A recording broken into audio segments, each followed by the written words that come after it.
Welcome to market Hunter.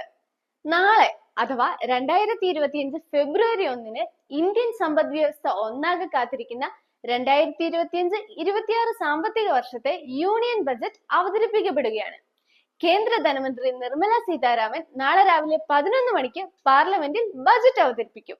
നാളത്തെ budget Indian ഓഹരി വിപണിയെ എങ്ങനെ സ്വാധീനിക്കും എന്നുള്ളതാണ് നമ്മുടെ വിഷയം. കഴിഞ്ഞ മാസങ്ങളിൽ മാർക്കറ്റിൽ കാര്യമായ തിരുത്തലുകൾ നടന്നിരുന്നു. ബജറ്റിന് ശേഷം അടുത്ത 1 മുതൽ 3 മാസങ്ങൾക്കകം നിഫ്റ്റി സൂചിക 7 മുതൽ 8% വരെ ഉയർച്ച നൽകിയേക്കുമെന്നതാണ് വിദഗ്ധരുടെ അഭിപ്രായം. നാളെ ബഡ്ജറ്റിൽ ഇൻഫ്രാസ്ട്രക്ചർ, മാനുഫാക്ചറിംഗ് സെക്ടറുകൾക്ക് മുൻഗണന ലഭിച്ചേക്കുമെന്ന് പ്രതീക്ഷിക്കാം. ടാക്സ് കുറയ്ക്കുകയും പ്രോഫിറ്റ് മാർജിൻ ഉയർത്താനുള്ള നടപടികൾ സ്വീകരിക്കുകയും ചെയ്താൽ അത് ഇൻവെസ്റ്റേഴ്സിന് ഗുണമാകും.